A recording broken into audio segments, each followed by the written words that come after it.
pendant la présentation pour éviter tous les bruits parasites. Mais surtout, n'hésitez pas à poser vos questions pendant le webinaire. Hein, n'attendez pas la fin. En vous manifestant, comme vous le savez, avec les petites mains levées. Et puis, si ça ne fonctionnait pas, faites du forcing en ouvrant votre micro, en hurlant que vous voulez parler, et on vous donnera la parole. Donc, cet après-midi, une grande partie de l'équipe du PIC est là pour répondre à vos questions, pas dans un deuxième temps, dans le cours du déroulé de ce webinaire. Ce webinaire, Isabelle me le précisait en début, hein, il va se dérouler en deux parties. Une première partie qui est vraiment informative et une deuxième partie qui sera plus à visée démonstrative et pratique. C'est sur l'utilisation de la plateforme Argo. Alors, pourquoi je dis ça? Tout simplement parce que parmi vous, il y a des gens qui sont des familiers de la plateforme Argo, et la deuxième partie ne vous concerne peut-être pas. On ne vous en voudra pas de quitter le webinaire avant la fin. Voilà, ça c'était pour la présentation générale. Alors, on va démarrer la présentation PowerPoint. On a bien entendu nos habitués, nos anciens, je ne sais pas comment il faut les appeler, nos piliers qui sont présents dans ce webinaire. Et puis on a le plaisir et la joie de découvrir des nouvelles institutions, des nouvelles personnes qui, elles, ne nous connaissent peut-être pas. Donc on va prendre peu de temps pour simplement présenter un tout petit peu qui nous sommes. Qu'est-ce que c'est que le 3CABTP? Qui est le 3CABTP? C'est une entité juridique, donc on n'en parle pas comme d'une personne. Mais voilà, qu'est-ce que le 3CABTP? Avant d'attaquer le webinaire à proprement parler, Sophie, est-ce qu'on peut lancer la vidéo? C'est pas une vidéo, c'est nous qui faisons le spectacle, donc il n'y a pas besoin de vidéo. Tout de suite, ça arrive. On m'annonce en régie que ça vient. Une légère coupure de courant. Exactement, a eu lieu. Voilà, ça y est, on y est.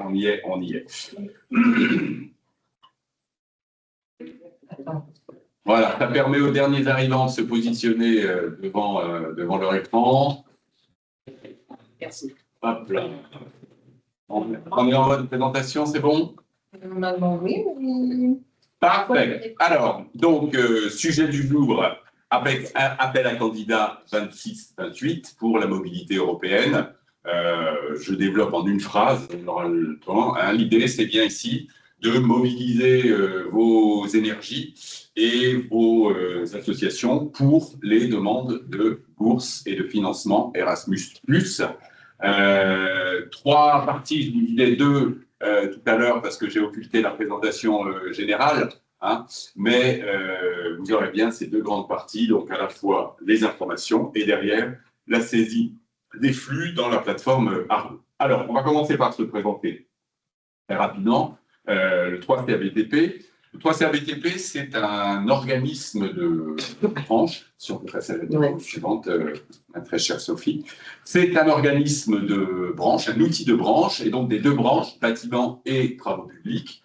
On le reprécisera tout à l'heure. Ça implique nécessairement qu'ici, autour de tous ces écrans, vous êtes tous concernés à 100% ou en partie par des formations du bâtiment et des travaux publics. Si ce n'est pas le cas, on est ravis de vous avoir, mais malheureusement, on ne pourra pas répondre à vos demandes.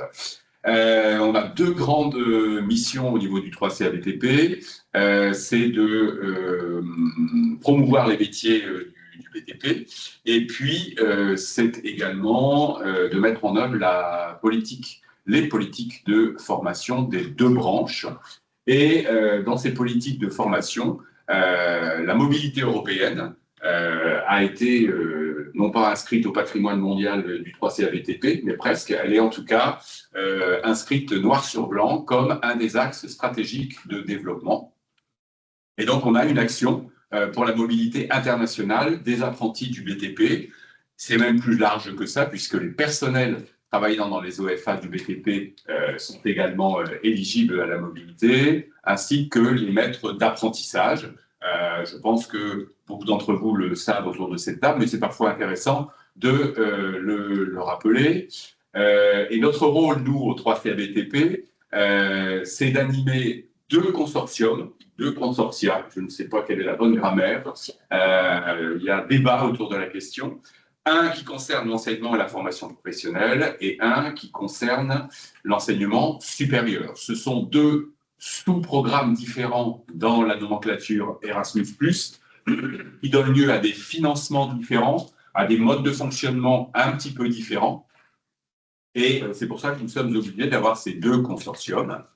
L'intérêt d'être en consortium, il est le suivant, c'est que ça permet de fédérer tout un ensemble d'acteurs qui sont les référents projets européens que vous êtes tous au sein d'un groupe à la fois de travail et d'apprenants. Et puis ça permet de partager un ensemble de pratiques les uns avec les autres.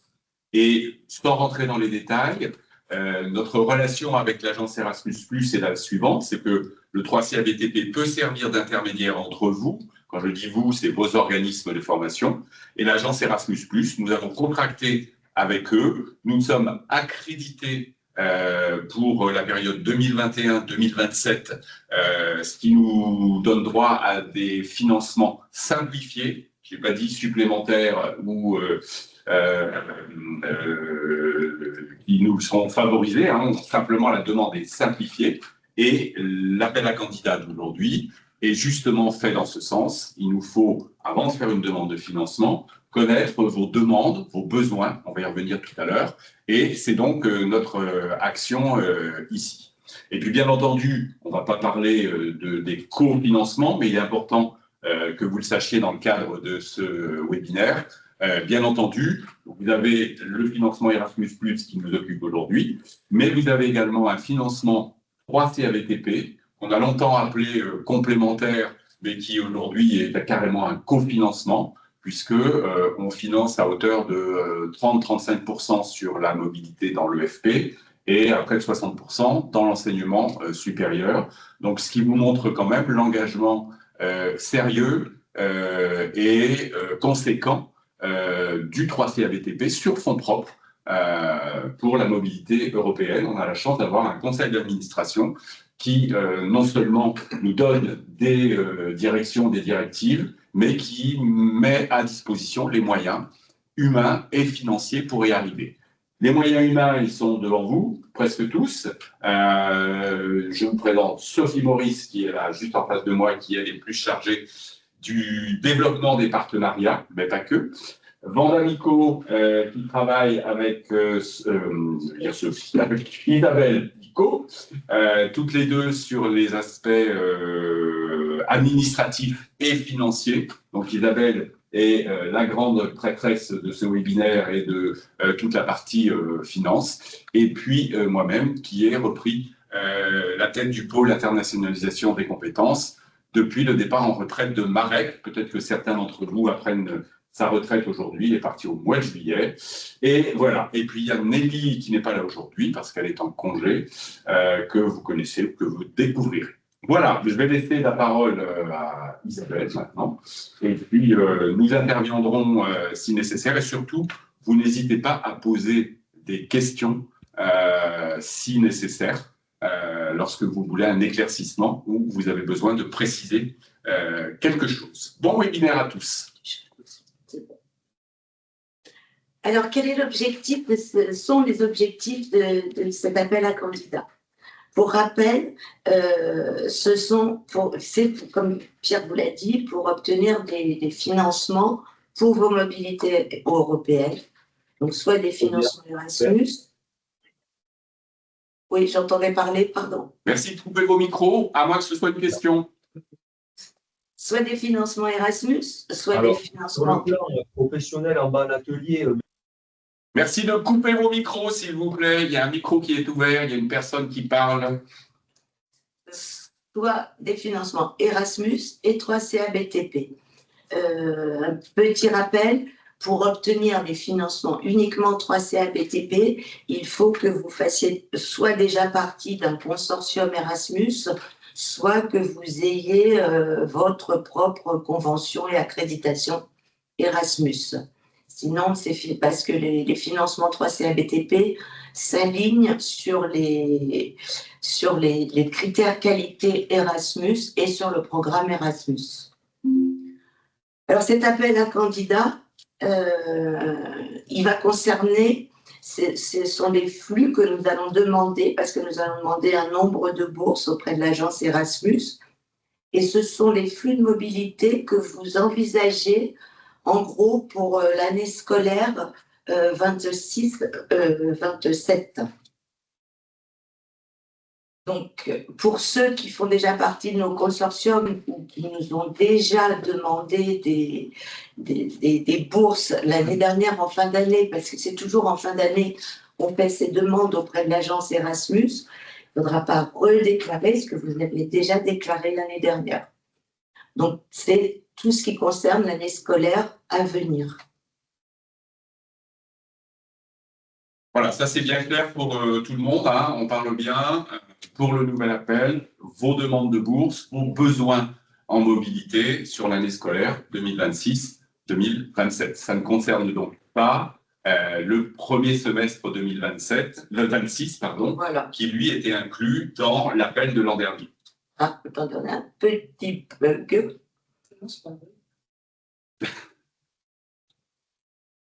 Alors, est-ce que vous nous entendez toujours?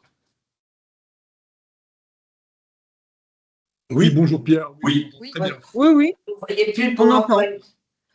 Si, On est sur le avoir un code OID. voilà. Conditions. Donc, alors, les conditions pour à respecter donc, pour obtenir ces financements. Comme le disait Pierre au début, c'est uniquement pour des formations qui sont dans le BTP et qui sont éligibles Erasmus. Il faut que vous ayez une entité juridique à part entière. Un CFA seul qui dépend d'un OF gestionnaire, par exemple, ne peut pas le faire parce que ce n'est pas lui qui a l'entité juridique. Ensuite, il faut avoir un code OID. Alors, je ne sais pas si tout le monde sait ce que c'est qu'un code OID parmi vous. C'est un code qui est donné par l'agence Erasmus+, qu'il faut aller demander. Donc, on vous a mis le lien pour obtenir ce code OID. Si vous n'êtes pas sûr de l'avoir, parce qu'il ne faut surtout pas en créer un second, vous allez sur ce lien et vous vérifiez, vous recherchez que votre établissement ne l'ait pas déjà eu, parce qu'on l'a souvent vu dans le cas d'établissements qui avaient fait des mobilités il y a longtemps, le personnel a changé, le code OID était déjà créé et personne ne savait parce que les accès, parce que toutes ces choses-là, vous ne les aviez pas forcément.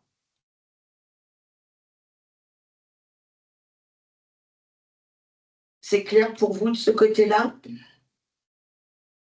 Il n'y a pas de questions dans la conversation, donc je pense que...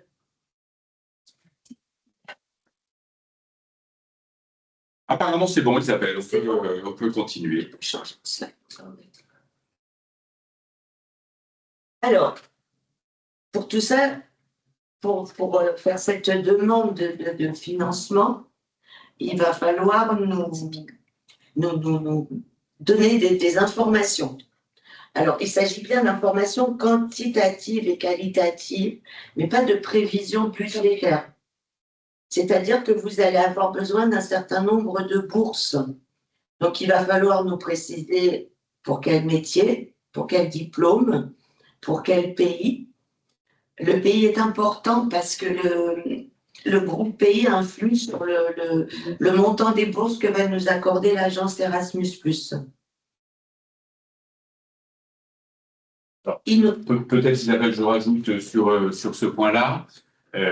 Vous pouvez, cela dit, quand même faire une demande sans avoir le pays parce que là, maintenant, vous avez un projet, vous n'avez peut-être pas encore le pays. Donc, dans ces cas-là, nous, on prend le niveau intermédiaire. Il faudra que vous sélectionnez, parce que on vous l'expliquera un petit peu plus tard, la saisie se fait sur notre plateforme de saisie des mobilités et il est obligatoire d'indiquer un pays. Donc, vous pourrez, après, je dis n'importe quoi, vous avez prévu de les envoyer au Portugal, là, pour votre demande de bourse, ils partiront peut-être en Italie. Mais il y a 3 groupes pays et 3 financements différents. Donc, tout ça l'indiquer dans Argo et essayer de respecter ça parce que les financements entre le nord et le sud de l'Europe ne sont pas les mêmes par l'agence Erasmus. Il va falloir que vous mettiez un nombre de participants par type de mobilité. Alors, des types de mobilité, il y en a plusieurs. Il y a les apprentis, les accompagnateurs, les mobilités du personnel, les visites préparatoires. Il y a des mobilités de courte durée, de longue durée. Là, je parle aussi bien pour l'enseignement et la formation professionnelle que l'enseignement supérieur, hein, bien sûr. Dans les deux, par exemple, il n'y a pas de visite préparatoire en enseignement supérieur, mais à chaque fois, il y a des types de mobilité différentes, à des fins d'études, à des fins de stage. Tout ça, il va falloir le déterminer. Il faudra aussi déterminer le mode de transport. C'est important parce que dans les critères Erasmus qui favorisent les transports éco-responsables, on a aussi besoin d'évaluer pour notre demande ce qui est envisagé en transport éco-responsable ou pas. Il y a un petit détail aussi que je n'ai pas affiché là et qui est important, que je vous rajouterai quand on vous enverra le document. C'est ce qu'on appelle, c'est un vilain mot, les PAMO, les personnes avec moins d'opportunités. Donc, je crois, Pierre, qu'il y a 9 critères pour les définir. Ce sont les jeunes en zone rurale ou ayant un handicap ou toutes ces choses-là qu'il faudra aussi évaluer. Voilà. Alors, pour préciser quand même, hein, les anciens le savent, mais on va bien insister là-dessus. C'est surligné en jaune dans le PowerPoint, c'est de bien dimensionner votre demande au plus juste. Je pense que c'est très simple à comprendre. C'est que si vous vous dites, tiens, je vais envoyer mes BP carleurs, bon, allez, je vais en mettre 12, comme ça, je suis sûr d'avoir le nombre nécessaire, même si j'en ai que 8. Si vous pensez n'en avoir que 8, vous mettez 8. Vous comprenez bien que si tout le monde surdimensionne un tout petit peu, vous êtes 50, 60 demandeurs. Si vous demandez 10 ou 20 bourses de plus chacun, on va se retrouver avec 120, 150, 200, 300 bourses que nous allons demander à l'agence et que nous n'allons très certainement pas consommer. En soi, on peut se dire c'est pas bien grave, sauf que nous avons, dans le cadre de notre accréditation, une obligation qui est de consommer 97% des bourses demandées. Sinon, nous sommes pénalisés sur la demande suivante. Donc, on veut absolument éviter ça. C'est pour ça que j'insiste sur ce point. Ne demandez que le strict nécessaire. L'intérêt de fonctionner en consortium, c'est qu'on trouvera toujours les 2, 3, 5 bourses dont, en fait, vous avez besoin en plus, parce qu'il y a toujours un projet qui va s'annuler parce que le partenaire s'est arrêté, etc., etc. Donc, on a un gros volant de bourse qui nous permet de jouer d'une certaine souplesse à l'intérieur du consortium, mais de grâce, dimensionner au plus juste vos besoins, quitte à nous dire, en fait, j'aurai un nouveau groupe en cours de route, là, on verra comment on peut faire, mais voilà, soyez le plus réaliste possible dans vos demandes, c'est extrêmement important sur le plan stratégique et de l'enveloppe qui nous sera allouée par l'agence Erasmus+. Alors, on a des questions dans la conversation. Est-ce que le fait de posséder déjà un code OID implique que la structure a une entité juridique propre? Logiquement, oui. Vérifiez, parce que si ce code OID est ancien, peut-être que votre structure a été remaniée, il faut que tout corresponde, le SIRET, toutes ces choses-là. Donc, vous allez sur le lien qui est sur la slide précédente, et vous, dans votre code OID, donc vous allez sur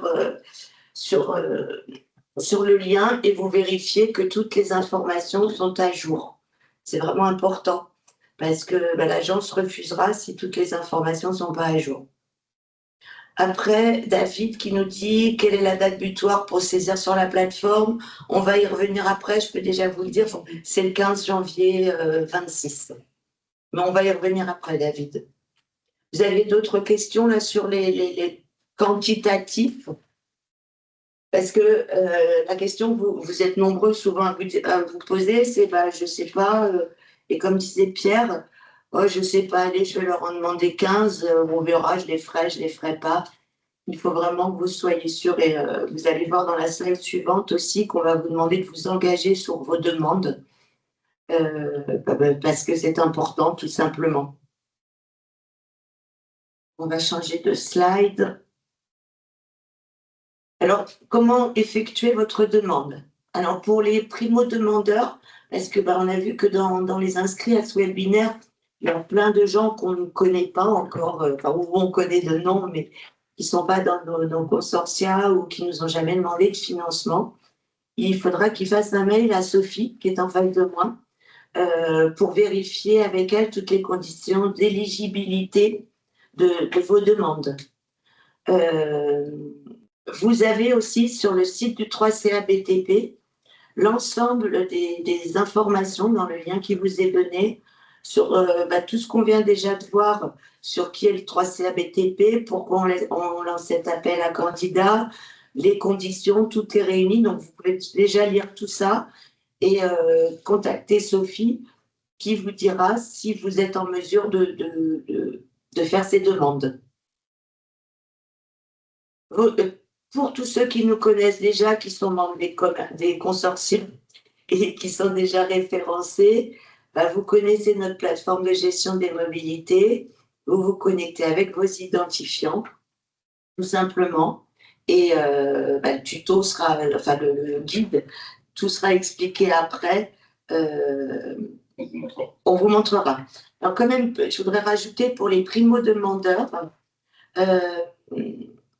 il faut alors si c'est pour uniquement demander du financement 3CA BTP, il faudra présenter effectivement votre projet Erasmus à Sophie. Si c'est pour demander du financement Erasmus, il y a quelques démarches administratives à faire que nous demande l'agence Erasmus+, et il faut qu'on fasse une demande par avenant. Donc, ça ne se fait pas en 5 minutes parce qu'on les groupe, l'agence souhaite qu'on les groupe. Donc, il faudra d'ici le 15 janvier, vous nous ayez donné tous vos documents, que vous nous ayez contacté, qu'on vous ait transmis les formulaires et qu'on puisse faire la demande à l'agence, ce qui prend à peu près 1 mois pour être ajouté dans nos consortia. Donc, anticiper cette démarche-là. Des questions là-dessus, j'en vois pas. Il n'y a pas de petite main levée. Pas pour le moment. Alors, on continue. Ensuite, comment ça fonctionne? Parce que là, on vous demande plein de choses. Combien de bourses, combien de jeunes, où ils vont, toutes ces choses-là. Et bien, nous, dans l'équipe du PIC, on va recenser toutes vos demandes, on va les analyser, on va voir si tout est cohérent. Et ensuite, fin janvier, on transmet cette demande à l'agence Erasmus pour obtenir un financement pour 2026-2028. C'est sur 2 ans, ça peut vous surprendre.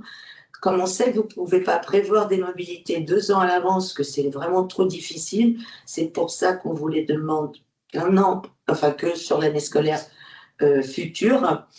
Et après, on reconduit de toute façon parce que tous les ans, on refait une demande. Donc, on ajuste, nous, ça c'est notre petite sauce interne au PIC d'ajuster la bonne utilisation des budgets et des finances qu'on obtient. Et puis, on a aussi besoin, nous, au 3CA BTP, pour la part 3CA BTP que vous nous demandez, de budgétiser sur nos fonds propres, avoir une idée de ce dont on va avoir besoin pour l'année scolaire précédente pour pouvoir financer vos demandes. Une question. Ah. Dans le chat, je vais C'est une demande Erasmus.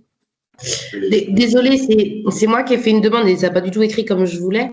On avait déjà fait un dossier Erasmus et du coup, on a eu 72 sur 100, mais du coup, on n'avait pas obtenu de bourse. Donc, il faut refaire un dossier Erasmus où on vous fournit déjà ce dossier qu'on avait déjà monté. C'est une excellente question, oui. Mais donc là, Amandine, je ne sais pas de quelle, quelle organisation vous êtes, s'il vous plaît. Alors, je suis la MFR de Clisson. Je suis un CFA MFR. Ok. Donc là, si vous demandez les bourses par l'intermédiaire du 3CABTP, grosso modo, vous ne pouvez pas être retoqué. C'est-à-dire que nous, ça y est, on a l'accréditation, etc., etc. Ce que vous mentionnez là, c'est la demande de consortium ou la demande de bourse générale et votre demande n'a pas été retenue globalement. Là, si vous passez par nous, nous sommes accrédités. Donc, votre demande sera prise en compte, c'est sûr, et honorée à 99%. Pourquoi? Parce que chaque fois qu'on fait une demande de bourse, en fin de parcours, on fait également une demande de prolongation et une demande de fonds supplémentaires, ce qui fait que jusqu'à présent, on a réussi à honorer toutes les demandes et les fonds propres du 3CABTP sont là aussi pour éventuellement pallier en cas de manque de bourse. Bien entendu, si vous nous demandez 50 000 bourses, là, on ne pourra pas donner pour tout le monde. Mais voilà, il n'y a pas de risque, entre guillemets, pour vous de voir votre demande retoquée. Nous sommes accrédités. Donc, les conditions pour obtenir les bourses sont réunies par notre consortium. Est-ce que ça répond à votre question, Amandine? C'est que oui, enfin, oui et non. Oui, parce que du coup, ça dit qu'on peut prétendre à des bourses, ce que j'entends. Mais est-ce qu'il faut qu'on vous fournisse le dossier qu'on avait monté auprès des... Non, absolument pas. Justement, je crois que c'est ce qu'il faut qu'on précise, Pierre. C'est comme le 3CA a ses propres consortia, c'est l'avantage de nous rejoindre pour obtenir des bourses Erasmus, c'est qu'on s'occupe de toute cette partie, nous, administrative, de demande d'accréditation, de demande de convention, d'éditer les rapports intermédiaires, les rapports finaux. On s'occupe de tout ça. À partir du moment où vous voulez rejoindre notre consortium pour bénéficier des bourses Erasmus, vous avez juste un formulaire d'ajout que nous, on transmet à l'agence, tout simplement. Donc, en gros, le seul administratif qui vous restera à gérer, c'est tout ce qui est kit mobilité des jeunes, toutes ces choses-là, attestation de présence. Nous, on s'occupe vraiment de la demande auprès de l'agence. Vous, quand vous êtes dans le consortium, entre guillemets, vous n'avez plus de rapport direct avec l'agence Erasmus. C'est nous qui nous en chargeons. Ok, merci. Donc, même le lycée qu'on avait trouvé partenaire à l'étranger, ça, on n'était pas obligé de l'avoir. Vous pouviez vous en débrouiller aussi, alors.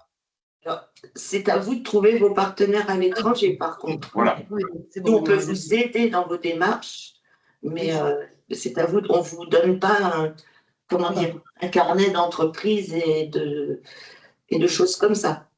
Ok, merci. Autre question? Non, on va passer aux documents nécessaires. Alors, on vous demande, et c'est ce qui rejoint ce que Pierre disait sur établir des prévisions au plus juste, et on vous demande dans ce but-là une lettre d'engagement. Alors, ceux qui font partie du consortium sont habitués depuis l'année dernière. Cette lettre d'engagement, elle est disponible aussi sur le site du 3CABTP. Hein, vous pouvez la consulter. On va passer à la suite. Oui.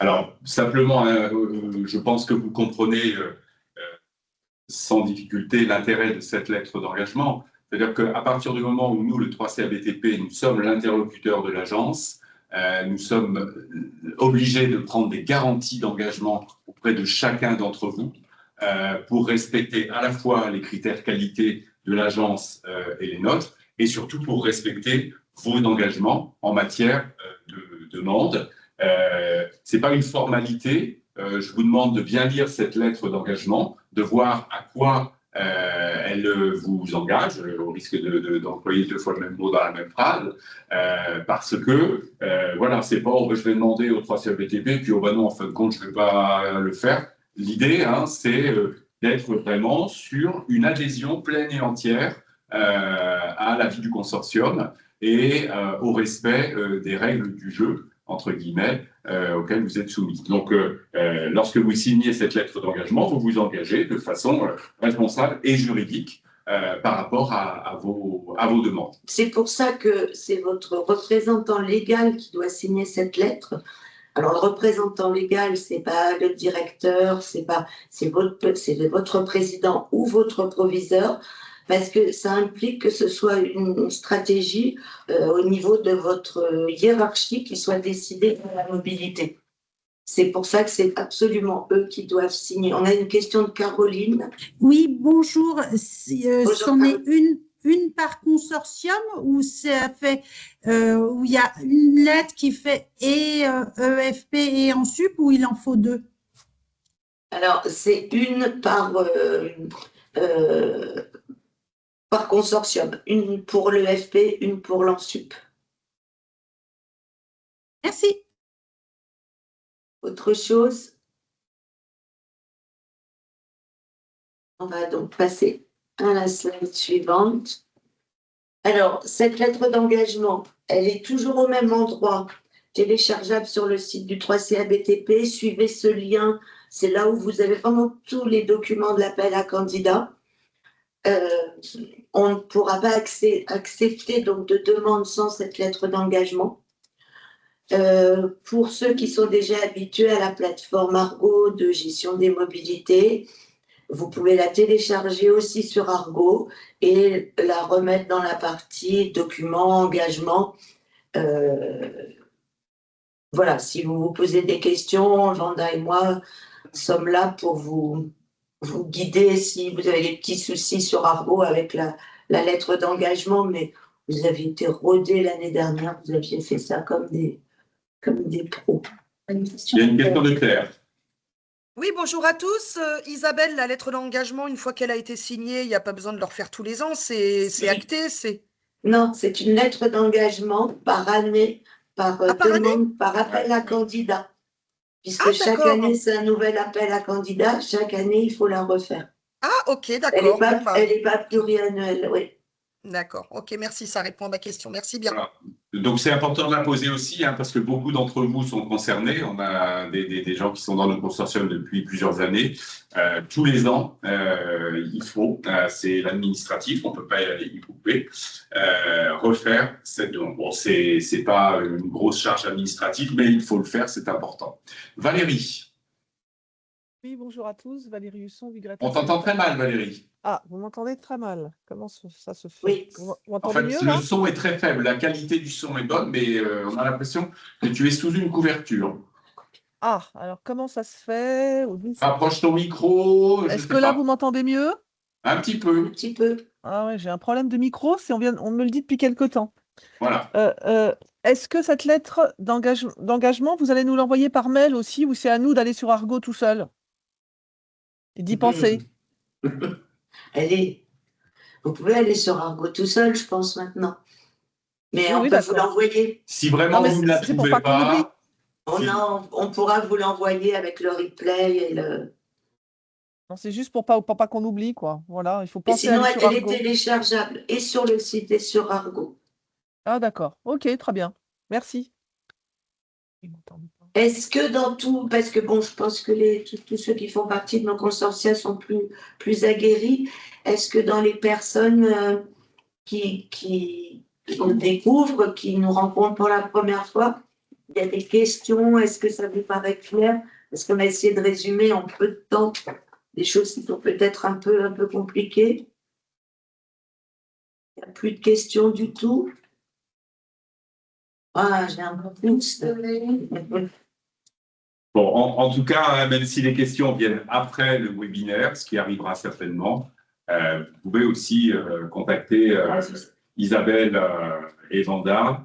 Je ne sais plus quelle. J'ai mis vous verrez à la fin du PowerPoint tous les contacts. Il y avait déjà Sophie pour la première partie sur l'éligibilité.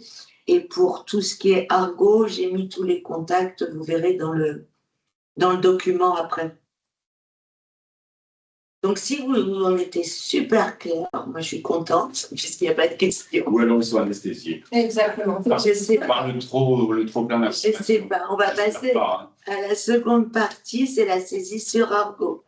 Alors, juste la slide d'après, pour prouver qu'on disait vrai, vous avez tous les contacts, tous les accès, toutes les choses possibles. Pardon. Oui. Alors, la plateforme Argo, juste pour spécifier, c'est la plateforme de gestion des mobilités. C'est comme moi je vous l'ai dit tout à l'heure, c'est la plateforme sur laquelle vous saisirez vos demandes, que vous soyez primo-demandeur ou pas. C'est la porte d'entrée pour faire cette demande avant le 15 janvier prochain. Donc ça sera pour les primo-demandeurs après le passage via le bureau de Sophie. Et ensuite, avec Vanda et moi, pour tous les aspects administratifs. Et on vous donnera des accès à cette plateforme. Il faudra nous fournir, bien sûr, RIB, SIRET, extrait INSEE, toutes ces choses-là.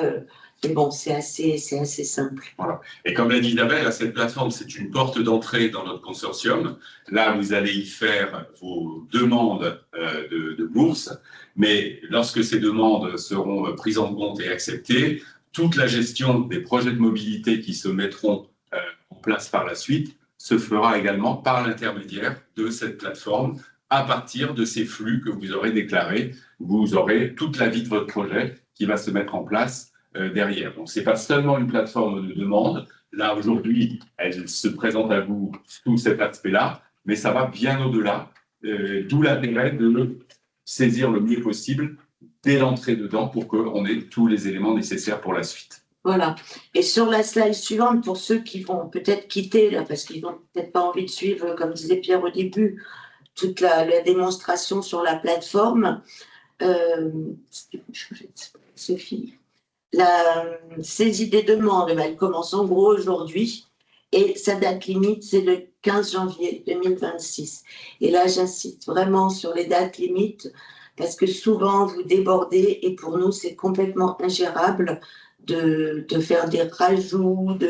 On ne peut pas avoir une vision d'ensemble.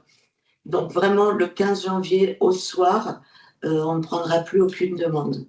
Voilà, et j'insiste sur ce que vient de dire Isabelle, hein. En fait, avant, on demandait de faire cette demande avant le 25 décembre, c'est-à-dire avant les congés de Noël. Et puis, comme on avait toujours la première semaine de janvier à nouveau des demandes et qu'on ne pouvait pas les refuser parce que nous ne sommes pas des méchants, on a mis jusqu'au 15 janvier. Mais cette année, effectivement, à partir du 15 janvier, nous ne prendrons plus vos demandes parce qu'il faut tout qu'on analyse derrière avant d'envoyer à l'agence et ça nous demande à la fois du temps et de l'énergie dont on a besoin. Donc, merci de respecter ces délais. Jérôme, une question. Oui, bonjour à tous. Je voudrais savoir sur la plateforme Argo, quand qu'on gère plusieurs établissements, c'est sur quel profil que l'on peut trouver les lettres d'engagement, parce que j'ai navigué d'un établissement à un autre et en fait je suis allé sur c'est dans les documents. Oui, d'accord, mais je prends lequel? Je vais sur le profil de Dieppe, de Caen, d'Évreux, c'est n'importe lequel? Alors, c'est la même chose que l'année dernière. On ne peut pas encore les déposer, on ne peut pas en déposer un par OG. Il faut le déposer dans chaque CFA. D'accord.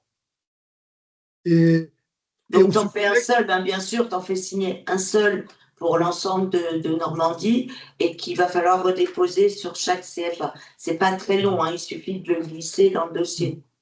Et on se connecte sur l'année scolaire 2026-2027 pour aller le chercher ou une année antérieure on va passer à la démonstration Argo. Ok, ça me va parce que moi, ça ne fonctionne pas. Comme ça, voilà. Okay. On va voir tout ça. Merci beaucoup. Je vais reprendre l'écran, Sophie. Ça va fonctionner. Est-ce que vous voyez la plateforme? Yes. Merci. Oui, oui, oui, oui. Ouais, merci. Donc là, je me positionne comme si j'étais une référente mobilité et c'est la page sur laquelle vous arrivez. Vous le savez tous, vous avez vos réalisations de cette année, qui d'ailleurs, dans laquelle on retrouve ce que vous aviez demandé donc en décembre 2024. Mais là, on va saisir l'appel à candidature 2026-2027. Vous voyez toujours mon écran? Oui. Et Sophie et Pierre qui font des métiers, alors je suis désolée. Oui, mais on n'a Oui, pas on voit. on n'a pas candidature 2026-2027. Alors, pardon? Il faut changer l'année scolaire. Non, vous n'avez pas du tout. besoin de changer l'année scolaire, puisque la demande, on l'a fait en cours d'année scolaire 25-26. Par contre, quand vous aurez posé vos demandes, elles apparaîtront dans l'année scolaire 26-27, lorsque nous, on les aura validées. Donc, vous restez bien dans votre année scolaire. Vous voyez en haut à droite, 25-26. J'ai pas l'onglet candidature 2026-2027. J'ai pas compris la question. C'est Judy, bonjour. Là, je suis également sur Argo EFP et quand je descends tout en bas, j'ai les flux présentés au CA, mais j'ai pas les flux, les candidatures 2026-2027. Non, parce qu'il faut que tu te mettes sur ton module où tu arrives, tout ce module-là, et quand tu descends, tu as candidature 26-27 ici.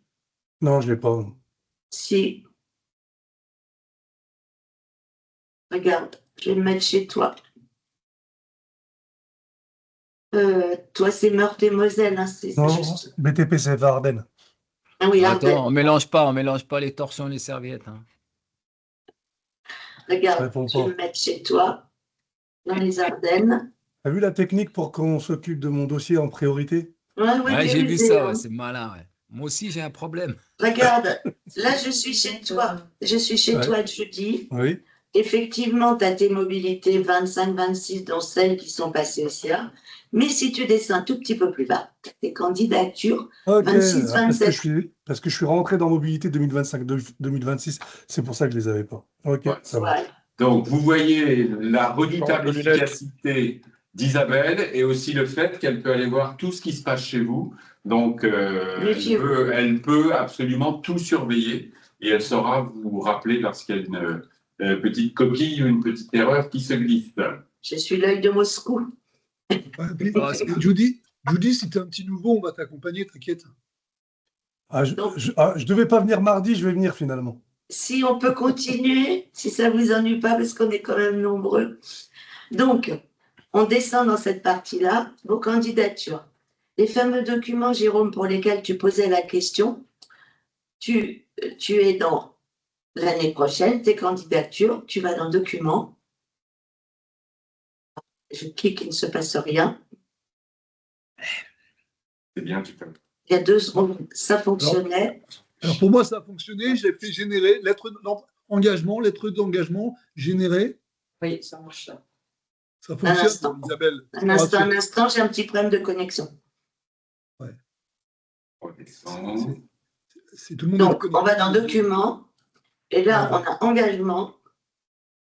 On génère sa lettre d'engagement.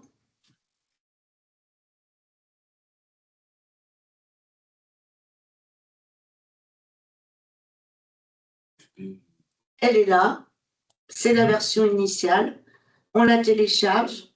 On la fait signer par son président ou son proviseur avec une signature originale, pas un scan de signature. Et on viendra la reglisser ici. D'accord? Merci Isabelle. Quelle efficience. Donc, pour vous demander vos flux de mobilité. Vous savez, Il y a des questions, Isabelle, on va peut-être les prendre. je ne vois pas. Alors, il y a Claire en premier. Oui, Isabelle, je voyais 2 lettres d'engagement. Je suppose qu'il y en a une pour le FP et l'autre pour l'ANSUP, c'est ça? On va revérifier ça, mais il doit y avoir celle de l'année dernière, c'est pour ça aussi. Dessus. Ah, d'accord, ok. Je pense. Qu'on ne se trompe pas. Parce que là, on est dans le FP. Oui, oui.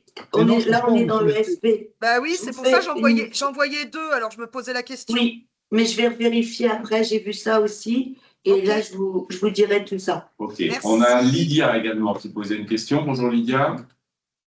Oui, bonjour. Je suis toute nouvelle, du coup, je découvre un petit peu les systèmes. Moi, je suppose que moi, je travaille au CFA de Mende, en Lozère. Je suppose qu'on est dans le consortium de CMA Occitanie, ce que j'ai vu dans la liste tout à l'heure.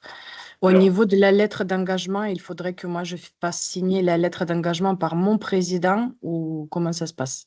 Oui, tout à fait. Vous la téléchargez sur le lien là, que j'ai mis que j'avais donné avant, cette lettre, et que vous la fassiez signer par votre président. Je vous allais demander, je suppose, que du financement 3C ABTP. C'est bien ça? Oui, c'est ça. D'accord. Donc, vous contacterez Sophie avant aussi pour voir toutes les éligibilités toutes les éligibilités possibles de vos demandes. Ça marche, merci beaucoup. Et la lettre est donc téléchargeable à 2 endroits pour ceux qui ont déjà les accès sur Argo, pour les autres sur le lien que j'ai mis du site du 3CA. Alors, on avait une question de Magali, puis de Valérie. D'accord. Oui, attends. Ah voilà, ça y est, j'ai pas de micro. Bonjour à tous. Donc du coup, pour chaque centre de formation, enfin chaque campus, il faut donc télécharger cette lettre d'engagement avec à l'intérieur donc ce qu'on voudra y faire pour chaque centre de formation et le faire signer par le secrétaire général et le rebasculer. Tu la télécharges une seule fois sur un CFA. Oui. Tu la fais signer et tu retélécharges cette version signée sur chaque CFA. Ok. Tu n'as pas besoin de la faire signer parce que s'il y a 6 ou 7 CFA, 7 fois. Oui, d'accord. Ça, c'est un développement qui va arriver à l'avenir et ça sera par organisme gestionnaire plus tard. Par contre, sur cette parce que j'ai pas vu le document, mais excusez-moi, je suis arrivée en retard. Sur cette lettre d'engagement, c'est-à-dire qu'il reprend la demande pour les 5, 6, 7 CFA de l'OFA. C'est-à-dire que donc, sur chaque CFA, il y aura donc la demande la demande pour tous les, en fait, pour tout l'OFA, puisque c'est le même document. Oui. On a une question de David aussi. Il faut effectivement une signature ou manuscrite du secrétaire général et vous pouvez effectivement scanner le document pour l'intégrer. Mais en cas de contrôle, il faut que vous puissiez nous prouver, si on vous demande l'original, que ce soit vraiment une signature ou manuscrite ou électronique, mais pas un scan de signature qu'a mis l'assistante de je ne sais pas quel CFA pour aller plus vite. Alors, il y avait une question de Valérie Huston, mais elle a disparu, elle n'a plus la main levée. Valérie, tu as toujours une question? Oui, vous m'entendez? Oui, on t'entend, Valérie, rapproche-toi bien du micro. Oui, j'ai été obligée de me déconnecter, j'ai un problème. Bon, le micro aussi, bon, bref. Oui, vous disiez tout à l'heure qu'il fallait la signature originale, pas un scan. Mais est-ce que c'est possible un YouSign? Oui, signature électronique, oui, tout à fait. Ok, merci. Ça marche. Alors ensuite, Caroline, puis Jérôme. Oui, le document, je l'ai généré, mais c'est en PDF. On ne peut pas avoir une version Word parce que ça m'écrit manquant en rouge. Oui, mais il suffit que tu ajoutes les noms et que la personne signe après en manuscrit. C'est qu'une version PDF et ça fonctionne très bien. Oui, mais il faut mettre du blanc qualité de. Je sais pas, ça aurait été en Word, ça faisait plus propre, quoi. Oui, mais c'est un PDF et avec le PDF, tu peux réécrire dessus. Si tu prends Enfin, essaye de regarder l'utilisation des PDF, mais c'est facile. Il n'y a pas besoin de remettre de blanc. On est obligé de protéger le document, donc c'est pour ça qu'il est en PDF, mais vous allez trouver les fonctionnalités pour le renseigner sans problème, je pense, Caroline. Ok, merci. Jérôme, Oui, ça venait en complément des. Jérôme, il faudrait que tu te rapproches de ton micro aussi parce qu'on t'entend assez mal. Est-ce que vous m'entendez mieux? Moyen. Moyen. Mais je ne sais pas quoi faire de mieux. Quand tu te rapproches du micro, t'entends mieux. Rapproche-toi de l'écran. Vous voulez que je me rapproche comme ça? Faut pas exagérer non plus, Jérôme. Il n'y a pas de demi-mesure avec. Donc, on est bien d'accord. Sur le PDF que l'on modifie, on peut mettre le nom de l'organisme gestionnaire et il fera foi pour les XCFA que nous avons. Tout à fait. Merci. Merci. Pardon. Donc, alors, on continue. Pour ceux qui sont primo-demandeurs, quand vous serez rapprochés de nous, on vous créera les accès à la plateforme Argo. Votre identifiant, ce sera votre adresse mail et vous aurez un mot de passe à créer tout simplement. Après, première démarche à faire, c'est ici en haut, vous voyez, je ne sais pas si vous voyez ma souris, c'est de vous mettre sur ou l'enseignement et la formation professionnelle ou sur le supérieur, selon ce que vous êtes amené à traiter comme mobilité. Et bien entendu, si vous demandez sur les deux champs, il faudra que vous fassiez les deux demandes en basculant de l'une sur l'autre. Vous sélectionnez bien ici l'année scolaire, donc 25-26. Une petite précision juste pour ceux qui nous feraient des demandes pour l'enseignement supérieur, assurez-vous que vous avez la charte Etche aussi. Hein. Un tout petit topo sur la charte Etche. Pour les nouveaux, en tout cas, hein, je pense que les anciens, vous le savez. Comme je vous l'ai dit tout à l'heure, EFP et enseignement supérieur sont deux sous-programmes Erasmus et ont leurs propres règles de fonctionnement. Si vous voulez faire de la mobilité dans l'enseignement supérieur, il y a un sésame supplémentaire à demander, à formuler, qui s'appelle la charte Etche, qui est un engagement qualité très exigeant, mais pas inatteignable. Et là aussi, ce n'est pas une simple formalité, ça demande un petit peu de travail parce que c'est tout un projet d'établissement qui est engagé. Donc, si vous souhaitez faire de l'enseignement sur la mobilité dans l'enseignement supérieur et que vous n'avez toujours pas cette charte Etche, contactez-nous à l'issue du webinaire pour qu'on vous indique comment obtenir cette charte Etche. Et sachez que là aussi, on peut vous apporter un accompagnement sur l'obtention de la charte Etche, mais c'est quelque chose qui va demander 6 mois avant de l'obtenir et qui, si aujourd'hui vous ne l'avez pas, pourrait vous obliger à repousser d'1 an peut-être vos mobilités si vous pensiez les faire à partir de septembre. Donc, on va se dépêcher un petit peu parce qu'il reste qu'une demi-heure et je suppose que c'est sur cette partie-là qu'il va y avoir encore pas mal de questions. Donc, vous allez, par les 3 petits points-là, basculer le profil et vous mettre sur votre CFA. Ça, vous avez l'habitude pour la plupart.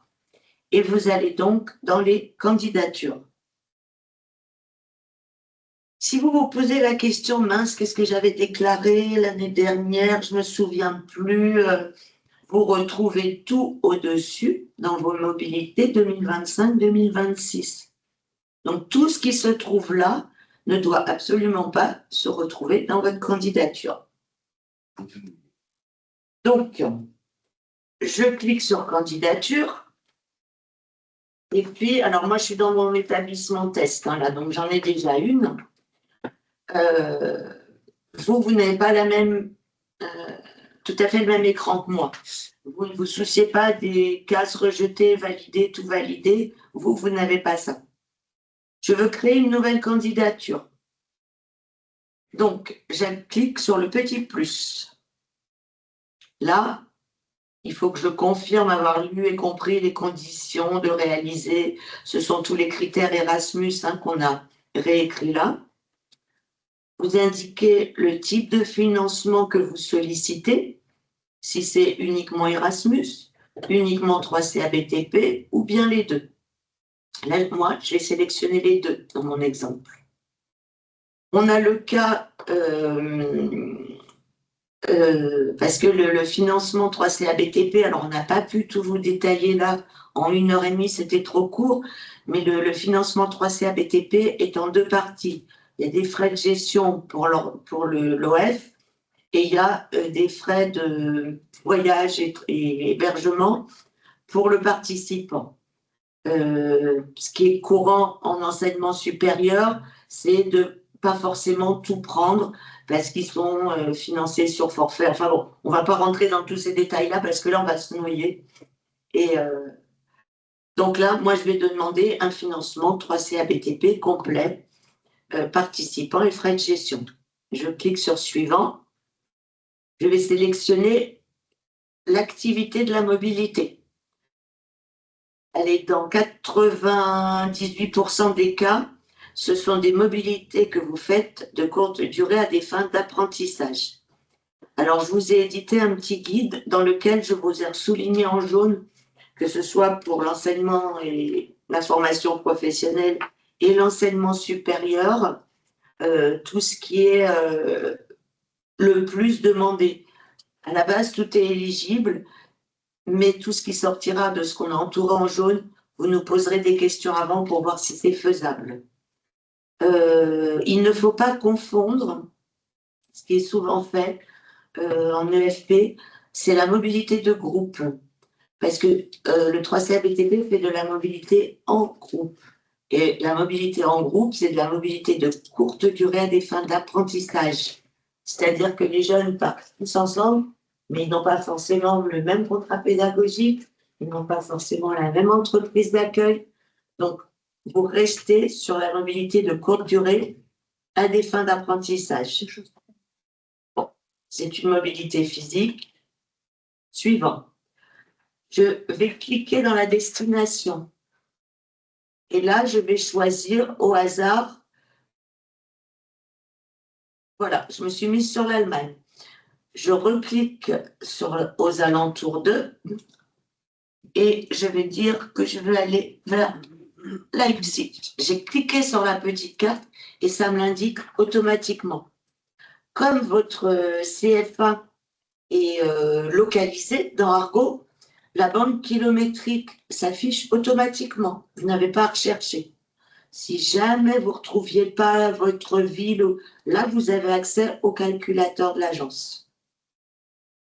Donc là, on a tout sélectionné. Type d'hébergement, alors là, c'est... allez, on va mettre dortoir hors de l'école, hein, ça varie. Le nombre de participants. On va dire qu'on a 10 jeunes qui partent en groupe, pas forcément donc dans la même entreprise, mais on va dire que ce sont des CAP maçons. Alors, pensez à bien remplir ces cases-là proprement, parce que souvent dans le diplôme préparé, je vois CAP maçon, et là on remet maçon. Ça, c'est ce qui apparaît après dans tous les courriers, dans toutes les choses, donc c'est vraiment important. Les fameux PAMO, personnes avec moins d'opportunités, dont on parlait tout à l'heure. Il faut à peu près estimer combien on pourra en avoir. Là, on va dire qu'on en a 2 sur nos 10 jeunes.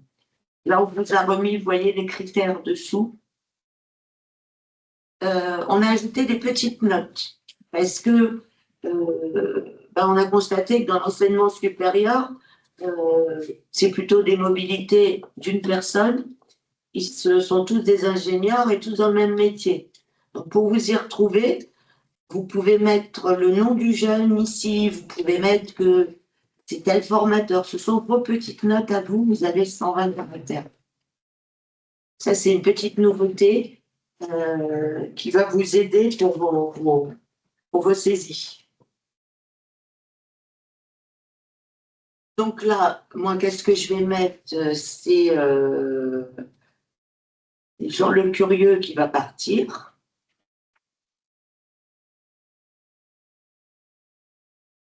Et je continue. Isabelle? Oui. Claire. Oui, pardon, c'est parce que j'ai une petite question et comme c'est sur la page précédente, je préfère être en phase. Quand il y a deux groupes qui partent CAP et BEP, on le note, on marque CAP plus BEP dans la case oui, dans tout à laquelle tu avais fait. noté. D'accord, c'est pas dans les notifications. On note CAP plus B. C'était la page Ça d'avant. apparaîtra dans les notifications, si bien sûr. D'accord, mais nous, quand on le note, c'est bien CAP plus BEP, BP par exemple, et Oui, ou bac mettez pro. bien les deux métiers. D'accord. Bon, pour que tout le monde comprenne bien, c'est quand vous faites partir un groupe et il est mixé avec des apprentis de différents Voilà. CAP ou des CAP et des BP mélangés. Vous allez Vous allez faire l'indiquer ça, quoi, en ici. gros. CAP, BP, Voilà, d'accord, ok. menuisier. Ok. Et puis, ce qui serait bien, ou maçon, mais ce qui serait bien dans les petites notes dans ces cas-là, parce que nous, ce qu'on voudrait faire à terme aussi, c'est des statistiques par métier sur la mobilité. Là, en bas dans les petites notes, vous pouvez mettre 5 menuisiers, 3 maçons, j'en sais rien, dans vos petites notes. Composition du groupe. Ou 5 CAP menuisiers, 3 BP menuisiers. par Voilà, exemple. voilà. Ok, d'accord. Merci beaucoup. On peut passer à la page suivante. Donc là, on a tout rempli.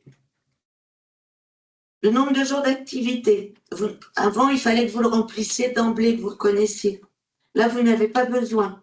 Vous allez remplir directement le premier jour d'activité.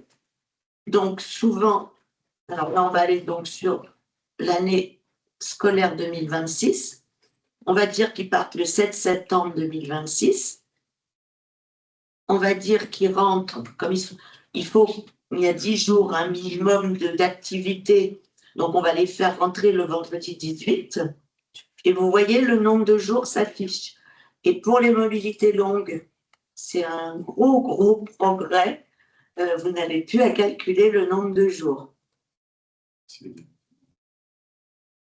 Là, s'affichent donc les journées d'activité en orange financées. Maintenant, il va falloir mettre vos jours de voyage. On va mettre que nos jeunes mettent 2 jours et qu'ils y vont en avion. Vous voyez que ces 2 jours sont financés parce que en mode non éco-responsable, on a droit à 2 jours de voyage. En voyage vert, on peut aller jusqu'à 6 jours. Alors attention à ces 6 jours. C'est pas 6 jours pour s'arrêter et visiter telle chose sur le chemin, coucher à l'hôtel, repartir le lendemain.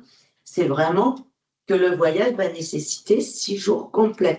Parce qu'il y a des changements de train, parce que c'est très long, mais ça ne comprend pas éventuellement une visite, un hôtel, pour des raisons. Je sais que c'est pas chouette, mais pour faire une visite culturelle sur le chemin, malheureusement, non. Ce n'est pas financé. Voilà, soyons réalistes. Au-delà de 2 jours aller, 2 jours retour, je ne pense pas que vous cochiez cette case-là. Vous n'allez pas passer 6 jours et 6 jours aller-retour sur. Mais même si on choisit, Pierre, un 4 jours, là, ou un 3 jours en train, il faudra vraiment, parce que vous savez que l'agence en cas de contrôle vous demande des justificatifs de voyage. S'il voit que vous avez fait 2 heures de train là, le samedi, que vous n'avez rien fait du tout et que vous avez repris un train pour arriver à destination le dimanche soir, ils vont se poser des questions. Il faut que ce soit cohérent. Voilà. Donc là, on a bien saisi tout notre calendrier, notre mode de transport. Comme vous voyez, on a 12 jours d'activité et 16 jours financés par Erasmus qui s'affichent ici. On continue. Et donc, vous comprenez bien que tous ces renseignements vont alimenter une base de données qui va générer derrière le coût de votre mobilité et donc le montant de la bourse Erasmus associée à ce projet, d'où l'intérêt de dimensionner la durée, le nombre de personnes correctement. Voilà. Donc là, vous avez une page qui s'affiche avec le récapitulatif de votre demande. Donc, 10 participants qui partent 16 jours en Allemagne, 12 jours d'activité, tout est répertorié. Là, vous avez fini pour vos apprenants. Vous créez la candidature. Alors, sur l'enseignement supérieur, c'est simple parce qu'ils partent tout seuls. Il n'y a pas d'accompagnateur, il n'y a pas de visite préparatoire, il n'y a pas de choses comme ça. Ce qui n'est pas le cas pour l'EFP. Donc, si vous décidez d'accompagner ces jeunes, ce qui est souvent le cas, ou de faire une visite préparatoire, il faut aller dans la petite ampoule jaune qui se trouve là, mais en face du flux qu'on vient de saisir. Vous voyez, donc là, c'était nos CAPPP qui partaient en Allemagne. Donc, on va sur la petite ampoule, on clique, et là, soit on ajoute nos accompagnateurs, soit la visite préparatoire. Ou les deux. Ou les deux. Mais à chaque fois, on recommence, on revient, on repart du flux d'apprenants pour saisir ça. On ne va pas faire plus pour faire, par exemple, faire ça, le petit plus. C'est une autre candidature. On ne va pas faire ça et on ne va pas dire ici, visite préparatoire, toute seule. On repart vraiment du flux d'apprenants parce qu'il faut vraiment que les accompagnateurs, les visites préparatoires soient liées à la mobilité, tout simplement. Une question, Isabelle, sur les transports, sur ton guide préféré. Si plusieurs modes de transport sont nécessaires pour arriver à destination en Haute-Corse. C'est où la Corse? Et alors, c'est... j'aurais aimé que Vanessa soit là pour confirmer. Elle est là. Je crois qu'à partir, c'est seulement 25 ou 26. Oui, c'est ça. C'est 25? C'est sur la dernière convention, oui, la 25-26. Sur la convention 25-26, c'est le mode de transport principal, donc principal sur la distance, Oui, j'imagine, oui, oui. qui sera pris en compte. Donc, pour être ou transport vert ou transport non éco-responsable. Mais effectivement, ils peuvent avoir plus. Pour la Corse, je veux dire, c'est malheureusement, les lignes d'avion ne desservent pas forcément toute l'Europe et il y a souvent le bateau avant pour rejoindre le continent. Et puis, on serait drôlement content si nos jeunes Corses partaient en mobilité. Petit clin d'œil perso. C'est une visite préparatoire à faire en Corse. Pour les, si on revient, Isabelle, là, sur les visites préparatoires et sur les accompagnateurs, oui. Pour les personnes qui découvrent un peu ça, normalement, c'est un accompagnateur par groupe. Au-delà de 10, vous pouvez prétendre à financer 2 accompagnateurs. Donc, en appuyant sur la petite ampoule là pour rajouter les choses, vous pouvez demander jusqu'à 2 accompagnateurs. Et pour ce qui concerne les visites préparatoires, en 2 mots, comme son nom l'indique, la visite préparatoire elle va se faire en amont du projet de mobilité. Vous allez vous rendre sur place. Et donc, il y a des forfaits financés par l'agence Erasmus+, qui vous permettent d'y aller. Mais là, attention, et de toute façon, on va envoyer un mail à tous. Hein. La visite préparatoire, ce n'est pas juste parce que j'ai envie de faire une visite préparatoire. On fait les visites préparatoires et surtout, elles ne seront retenues comme éligibles par l'agence uniquement si ce sont des visites pour un nouveau partenaire, pour l'établissement de quelque chose de innovant ou de nouveau. Si c'est un établissement avec lequel vous travaillez déjà, on ne fait plus de visites préparatoires avec un établissement avec lequel on travaille. Donc faites attention à ça. La visite préparatoire, c'est uniquement lorsque vous avez un nouveau partenaire et que vous estimez nécessaire d'aller rencontrer ce partenaire en amont du projet pour pouvoir bien établir les critères, qualité, le programme, etc., etc. Donc, ne demandez pas systématiquement des visites préparatoires, s'il vous plaît. Elles risquent d'être rejetées par l'agence, mais surtout, avant, elles ne le seront pas nous, parce qu'avant de faire la demande à l'agence, on va essayer de vérifier ça. Il y a des questions qui sont peut-être à ce sujet. Valérie, puis Abbès. Je voulais ajouter juste avant une petite chose sur les visites préparatoires. elles sont en amont des mobilités et elles doivent être effectivement suivies d'une mobilité, mais en plus, on ne les fait pas 1 an avant la mobilité. C'est 3-4 mois maximum, tout simplement parce que si on l'a fait 1 an avant, l'entreprise, entre-temps qu'on a vu, peut avoir fermé, peut avoir changé d'avis, il peut se passer plein de choses et la visite préparatoire n'aura servi à rien. Donc nous, on les refuse si elles sont vraiment trop à distance dans le temps. Alors, Valérie. Oui, juste une petite question. Tu disais que le nombre d'accompagnateurs, c'était 2 à partir de 10. Mais s'il y a des mineurs dans la... Moi, par exemple, là, j'en ai 9. Et dans les 9, il y a 7 mineurs. On peut avoir 2 accompagnateurs? On va vous envoyer les règles là-dessus, de toute façon. Pour 10, même s'il y a des mineurs, je crois que c'est 2, de mémoire. Donc, s'il y a des mineurs, ça peut être 2, même en dessous de 10. Abès, puis Florent. Bonjour à tous. Oui, ma question concerne la visite préparatoire. J'ai bien compris que si c'est un nouveau partenaire, c'est bon, si ça ne l'est pas. Mais si on a un partenaire avec lequel nous avons travaillé il y a 8 ans, et depuis, rien depuis, est-ce que c'est considéré comme un nouveau partenaire ou... Oui. Là, dans ce cas-là, Abès, bien entendu, il y a une interruption de plusieurs années. On va considérer que c'est un nouveau partenaire, tout aura changé là-bas. Il faut aller revoir. En revanche, notamment pour les associations régionales, faites attention. Pour l'agence, si par exemple le CFA de Pont-à-Mousson va faire une visite chez un partenaire en Allemagne et que toi, tu as le même en Allemagne, et là, il est considéré que la visite préparatoire, elle est faite pour l'association régionale et donc, toi, elle ne sera pas comptée. Donc, il faut bien faire attention à ça au sein d'une même association régionale. Une seule visite préparatoire pour un seul partenaire. Il faudra échanger sur le partenaire entre vous. Merci pour l'info parce que nous, dans le Grand Est, on se refile un peu nos partenaires. Donc, moi, je suis parti, j'ai fait une visite à Malte il y a 3 ans et je sais qu'Alexandra a fait une visite préparatoire à Malte. Donc, ça veut dire qu'elle l'a dans le baba, elle. Ça pourra peut-être passer au niveau de l'agence, mais faites attention à ça. Et ça ne veut pas dire que vous n'avez pas le droit de faire cette visite, mais elle oui, bien sûr, non, c'est par rapport au financement. Pas être financée.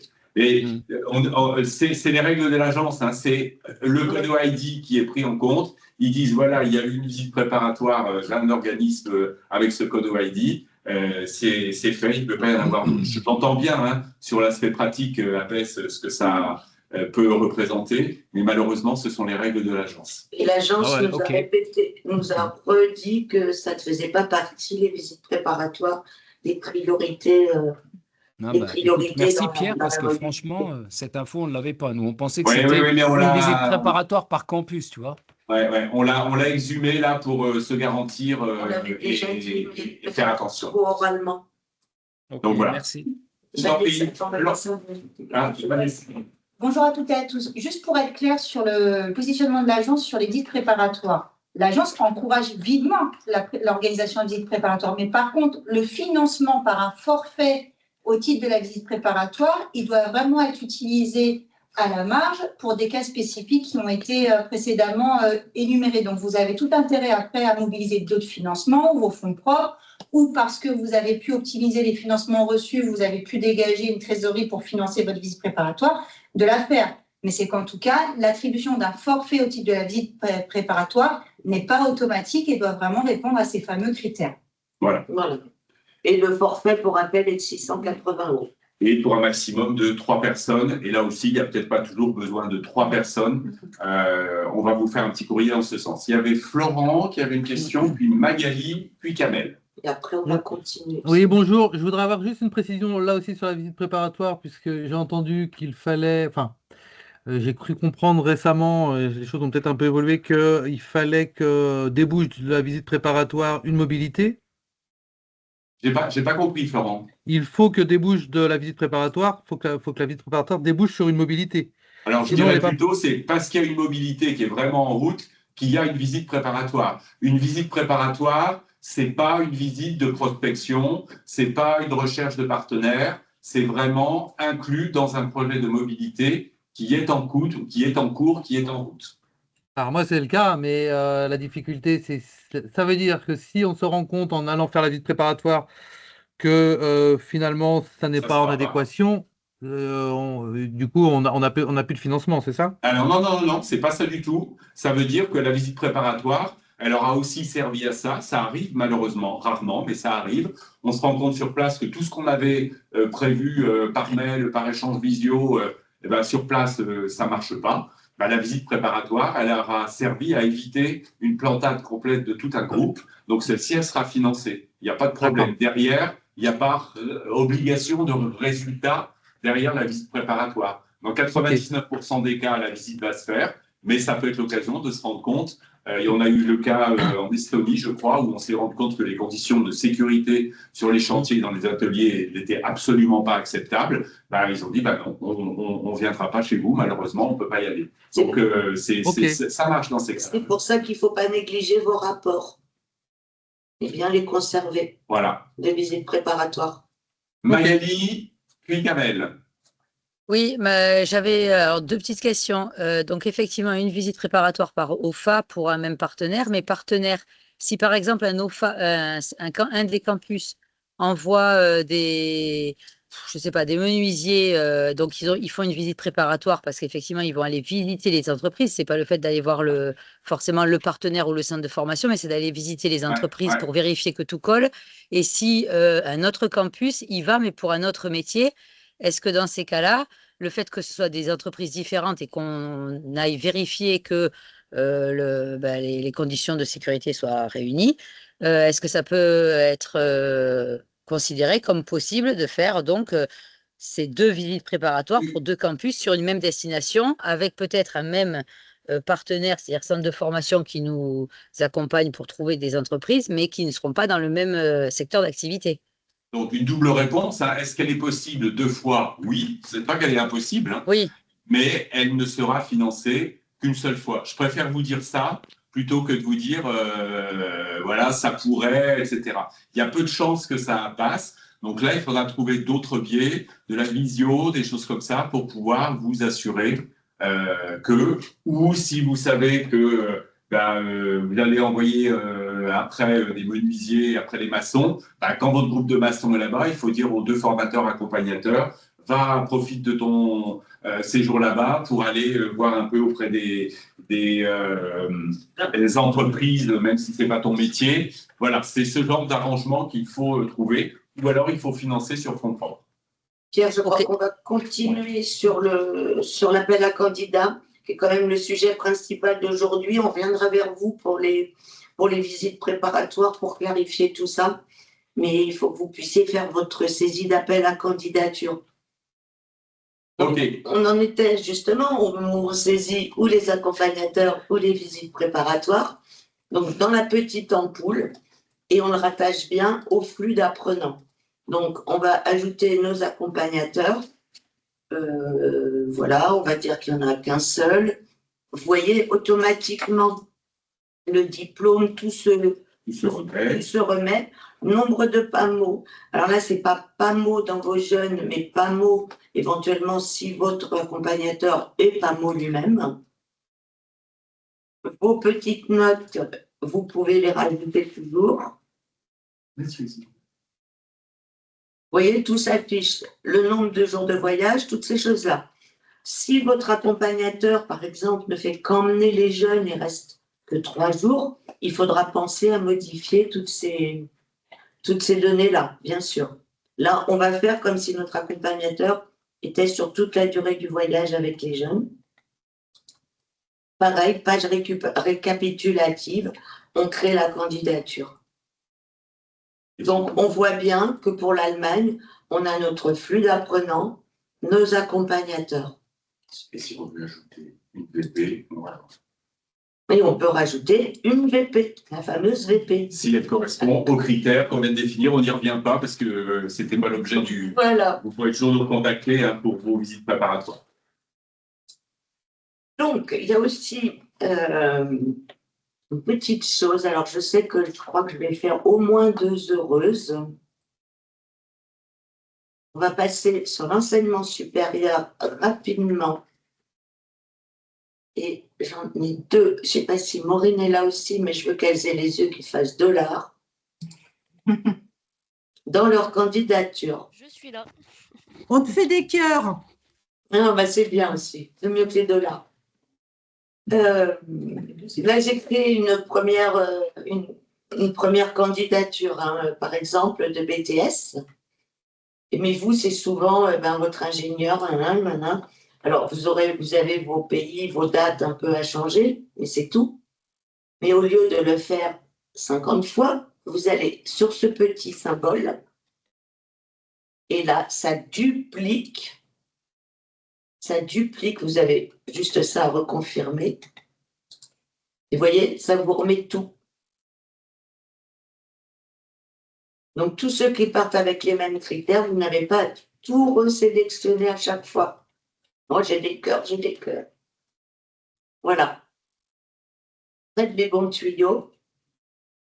Vous changerez son nom parce que forcément, ça ne sera plus lui. Mais vous continuerez comme ça. Et aussi, le nombre de jours se calcule. C'est comme ce qu'on a vu tout à l'heure. Vous rentrez d'abord sur le calendrier la date de départ, ensuite la fin de... C'est pas la date de départ, pardon. C'est le premier jour d'activité, le dernier jour d'activité. Et vos jours vont se calculer automatiquement ici et les jours financés par Erasmus ici. Donc ça aussi, j'ai du bonus. Donc, vous avez saisi vos candidatures. Et puis, nous, 3CABTP, donc après le 5 janvier, on va repasser sur vos candidatures. Et puis, on va les valider, les rejeter. Alors, la nouveauté aussi de cette année, c'est que si on valide. Isabelle, juste interrompre. On va les valider ou les rejeter. Attention, hein, on ne les rejette pas parce qu'elles ne nous plaisent pas ou parce qu'on a des critères bien précis. Hein. C'est ça, justement. On va les rejeter. Vous allez recevoir un message avec le motif de rejet et elle ne va pas disparaître, cette mobilité, chez vous dans votre espace. Mais par exemple, vous avez mal saisi, vous avez 15 accompagnateurs. On vous le mettra et là, vous aurez juste à corriger et pas à ressaisir l'ensemble de votre flux de mobilité. C'est ça, rejeter. Voilà. J'insiste un tout petit peu sur le mot parce que ça fait peur. Hein. Vous recevez un mail, votre flux a été rejeté. Ça ne veut pas dire qu'on ne l'accepte pas, ça veut dire qu'il y a une erreur quelque part et qu'on vous demande de retourner sur le site, je parle sous le contrôle d'Isabelle, pour aller modifier la donnée erronée. Tout à fait. Pas des questions ou pas? Pas l'impression, pas de questions pour l'instant. Donc, vous avez saisi tout ça. Nous, 3CA, on va passer derrière tout ça. Et vous voyez, moi, je me suis auto-rejetée une mobilité et je la vois ici. Et je peux aller la corriger. Elle apparaît ici. Donc, le 3CA, le PIC, continue son petit travail. Il va traiter vos demandes. Vous, ici, dans les candidatures en attente, ce sont celles que vous avez saisies. Les candidatures validées, c'est celles que vous avez bien terminé de saisir et que le 3CABTP va étudier. Les confirmées, ce sont celles que le 3CABTP aura confirmées, hein, je ne sais pas comment le dire autrement. Et ici, soumises, c'est nous, quand on va faire la bascule chez Erasmus directement depuis la plateforme Argo, vous verrez ce qui a été soumis. Et ça se présentera comme ce que vous aviez. Alors, vous irez dans ces différents onglets, vous pouvez suivre l'état de vos candidatures. Et là, on va repartir sur l'année dernière, mais je crois que je ne l'avais pas fait, voilà. Vous les retrouverez ici dans candidature, flux déclaré lors de l'appel à candidature, mais vous les retrouverez sur l'année scolaire 26-27. Alors, pour vous aider dans tout ça, on vous a préparé un petit guide que je n'ai pas ouvert. Je vais vous ouvrir tout de suite. Pourquoi je n'ai pas ouvert le guide? Mon ordinateur est Donc là, Isabelle voulait vous montrer la plateforme, à quoi elle ressemble physiquement. Bien entendu, à l'issue de ce webinaire, pour les nouveaux, en tout cas, vous ne serez pas des utilisateurs friendly. C'est pour ça que ce guide reprend toutes les étapes qui viennent de vous être indiquées. C'est un guide numérique ou papier, vous pourrez l'imprimer, vous faites bien comme vous le souhaitez après. Mais tout ce qui a été dit là sera reporté dans le guide. Donc, bien sûr, vous pourrez nous contacter si vous n'arrivez pas, mais avant de nous contacter, parce que parfois vous êtes nombreux, regardez dans ce guide, testez vous-même, et si vraiment vous n'y arrivez pas, contactez-nous. Vous voyez, je vous le fais défiler un peu rapidement.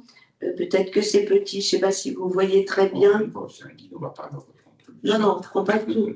Mais simplement pour vous montrer qu'on a pris toutes les étapes que je viens de vous décrire. Et avec certaines notes, certains points. Voilà, donc ça, il sera à disposition de vous tous. Voilà. Florent a levé la main, il y a une question? Oui, j'ai une petite question. Parce que, alors, je suis désolé, je suis arrivé en retard, je n'ai peut-être pas entendu l'information. Là, en même temps qu'Isabelle nous faisait la démo, je suis sur ma plateforme, enfin, sur l'ARGO. On est bien d'accord que pour l'instant, les candidatures 2026-2027 ne sont pas ouvertes? Si, parce que moi, mon plus, il est gris. Oui, moi j'avais le même souci. Il y en a apparemment qui n'arrivent pas à l'ouvrir. Voilà, moi je ne peux pas faire plus. Voilà. Candidature en attente, là, je suis sur la bonne page, hein, je l'ai fait l'année dernière, donc je vois, je suis sur l'année 2025-2026, candidature 2026-2027, ajouter une candidature à ma mobilité, le petit plus est grisé. Je vais aller voir chez toi. On va faire le test en live. Ça ne pas également. Moi aussi, ça ne fonctionne pas. Ah. Bon, alors on ira vérifier ça, et si ça persiste, vous nous le dites. Yes. Parce qu'apparemment, ce n'est pas le cas pour tout le monde. Il doit y avoir un petit On voulait le faire en direct, mais... C'est le cas aussi pour moi. Mais il y en a pour lesquels ça marche. Jérôme, c'est normal. Vous êtes bien sur la candidature 26-27? Oui, madame. Oui, madame. Sur l'année scolaire 25-26. Oui, madame. Oui, maîtresse. Alors, pas Jérôme. Jérôme, il doit être ailleurs, lui. Bon, on ira voir ce qui se passe. On ira voir ce qui se passe. On ira voir ce qui se passe. Allez, on enchaîne. Et on a fini. On a fini. On vous a tout dit. Mais c'est pour ça que ce petit souci, parce que moi, quand je me mets chez toi, Florian, ça fonctionne. Regarde, je vais te repartager l'écran. Non, mais ce qui dit que ça ne fonctionne pas, ça ne fonctionne pas, Isabelle. Oui, mais, mais moi c'est je Florent. me positionne comme lui. Vérifie que tu es bien tout ça. Ah ouais, ok. Et là, tu l'as bien petit. Oui, mais tu as peut-être des super pouvoirs. Que je n'ai pas. D'Isabelle. Je suis exactement au même endroit que toi, candidature en attente. Est-ce que tu es sur la bonne année scolaire 25-26? Oui, 2025-2026, candidature 2026-2027, exactement la même page que toi. Je viens de me faire un imprime écran. Je ne sais pas pourquoi. Bon, on ira voir ça, c'est sans doute pas très C'est un grave. petit bug sûrement. Ça marche. Je fais l'imprime écran, je te l'envoie comme ça. Alors, on a Amandine qui a une question. On va terminer par ça parce qu'il est l'heure déjà. Alors, moi, je suis désolée, c'est par rapport à toutes les mobilités qu'on parle, donc on parle d'Europe, mais si jamais on voulait faire une mobilité en dehors de l'Europe ou une mobilité via nos dom-tom, est-ce que du coup, ça ne sera pas du tout via le même processus? Alors, les mobilités hors Europe sont éligibles au programme, donc vous pouvez demander des mobilités hors Europe. On a simplement une règle financière à respecter, à savoir que le montant total des mobilités hors Europe ne doit pas dépasser 20% de l'enveloppe totale qui nous est allouée par l'agence Erasmus+. Donc, on peut parfois procéder hors Europe à des arbitrages en interne au sein du consortium, mais pour le moment, n'hésitez pas à faire votre demande hors Europe. C'est exactement la même déclaration. Simplement, si on a 150 flux hors Europe, alors là, on fera des arbitrages parce qu'on ne respecterait pas à ce moment-là la règle budgétaire. Mais ça ne change rien en termes de demande. Et pour les dom-tom, pareil, parce que nous, on avait un projet pour une mobilité à La Réunion. Alors, les dom-tom ne sont pas éligibles dans la mobilité. On est dans… Oui. Voilà, on reste en national. Ok. Judy qui nous partage gentiment son écran. Est-ce que tu peux rafraîchir ta page là, En direct. en direct? Ah ben non, mais c'était bien. Et Amandine qui a une question en attendant. Non, elle l'a posée, je pense. C'est bon. Ça y est? Oui, c'est bon, merci. Oui, pensez à rafraîchir votre page sur Argo quand ça ne s'affiche pas tout de suite. Des fois, il y a un petit décalage. Ouais, alors moi, je suis comme Judy. Hein. Bon, Exactement la même page que Judy. on va voir ce qu'il en est. On va regarder ça avec Mike éventuellement s'il y a un petit souci. Alors, on arrive au terme de ce webinaire. Donc, vous avez jusqu'au 15 janvier pour renseigner. Allez vous familiariser dès que ça sera possible, dès que le petit bug sera levé avec les fonctionnalités de la plateforme. Pour ceux qui la découvrent, pour ceux qui la connaissent, allez vous remettre un petit peu dans le bain. Et comme il y avait quand même une question tout à l'heure sur quel financement demander, uniquement 3 CA, là, sachez que vous êtes entièrement responsable de vos demandes de financement. Ce qu'il faut éviter, si vous demandez OPCO, bourse Erasmus+, et bourse 3CAVTP, à ne pas demander des doubles financements. Nous, on ne sera pas tenu responsable de vous les avoir octroyés. Vous serez tenu responsable d'avoir fait du double financement. Faites simplement attention à ça. Ne demandez pas des financements au-delà de ce dont vous avez besoin ou pour financer 2 fois la même chose. Mais c'est valable pour tous les financements publics. Je rappelle juste cette petite règle-là. Voilà, et on va vous envoyer le replay, la lettre d'engagement et le support. Quelqu'un qui a mis le Didargo. pour joindre l'île depuis Toulon ou Nice. Alors, est-ce que la personne qui parle peut couper son micro, puisque ça n'a rien à voir avec le webinaire? Merci. Oui, et donc nous allons envoyer le replay, le PowerPoint à tout le monde et à tous ceux qui font déjà partie de nos consortia ou qui nous ont déjà demandé des financements, le guide Argo. Vous aurez tout. Pour aller sur la plateforme Argo. Non, puisque ça sera sur demande en fonction des éligibilités des liens pour aller sur Argo. Et pensez à aller sur tous les liens qui sont sur le PowerPoint pour télécharger, pour tous les primo-demandeurs, télécharger tous les documents, tout savoir plus en détail encore que ce qu'on a pu vous dire aujourd'hui. Voilà, on va en rester là pour aujourd'hui. On vous laisse décanter un petit peu toutes ces informations. Allez voir les guides, attendez d'avoir tout reçu. Et si vraiment vous êtes coincé, bien entendu, on se fera un devoir et un plaisir de vous aider. Bonne continuation à vous tous. Merci beaucoup. À la semaine prochaine pour beaucoup d'entre vous. Et à la prochaine. Portez-vous bien d'ici là. À la semaine prochaine. Merci. Ciao, ciao, salut. Merci, Au au revoir. Au revoir, merci. Au revoir, bonne journée. Isabelle, est-ce que tu es disponible 2 secondes après ou pas? C'est Judy. J'ai besoin de tes lumières. Ah bah, je reste. Je reste. Ça ne va pas beaucoup éclairer. Hein. Non, mais